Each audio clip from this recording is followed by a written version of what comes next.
Have you ever heard the story of the day Bitcoin almost died? Not in 2018 when the market crashed. Not in 2022 after FTX collapsed.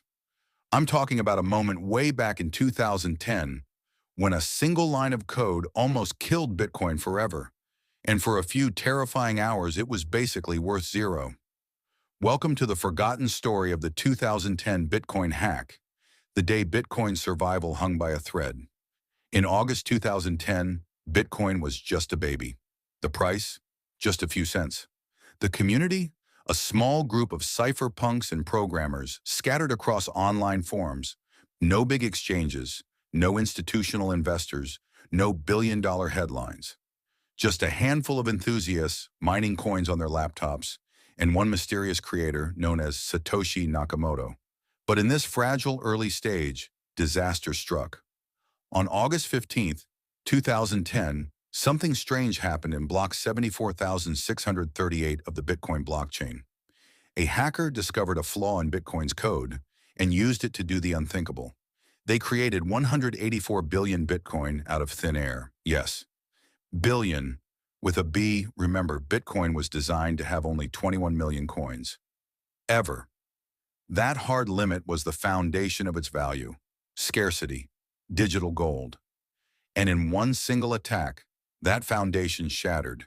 If billions of coins could be printed at will, then Bitcoin was no different from the broken fiat currencies it was trying to replace. In that moment, Bitcoin's value really was zero. So what happened next? The small Bitcoin community noticed the anomaly almost immediately. Panic spread across forums. People realized if this flaw wasn't fixed, Bitcoin was dead. Gone. Game over. Enter Satoshi Nakamoto. Quiet, mysterious, and now under immense pressure. Together with a few early developers, Satoshi worked furiously to patch the bug. Within just 5 hours, a new version of Bitcoin was released. Nodes and miners were told to upgrade immediately. And here's the fascinating part. They rolled back the blockchain, deleting the block that contained the fraudulent coins. The fake 184 billion Bitcoin vanished. Scarcity was restored, and Bitcoin survived. But the story doesn't end there. This event, known today as the Value Overflow Incident, became one of the most important tests in Bitcoin's history. Think about it. In 2010, Bitcoin was fragile, unknown, and incredibly easy to dismiss. And yet, in its very first crisis, the community came together, fixed the bug, and proved that the system could be repaired.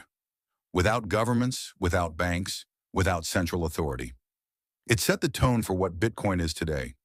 A network that has faced countless crashes, bans, and hacks, yet keeps coming back stronger. So did Bitcoin really hit $0? Technically, no. It never traded at zero on exchanges. But in principle, for a few short hours, Bitcoin's value was destroyed. Had the community failed to act, it would have stayed at zero forever. Instead, the 2010 hack turned into Bitcoin's first true survival story. And now, more than a decade later, that same network is worth trillions.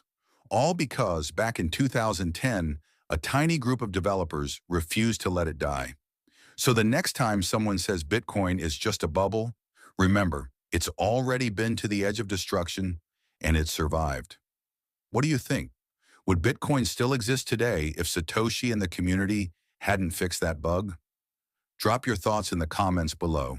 And if you enjoyed this story, don't forget to like, subscribe, and hit the bell for more untold stories of tech and crypto history.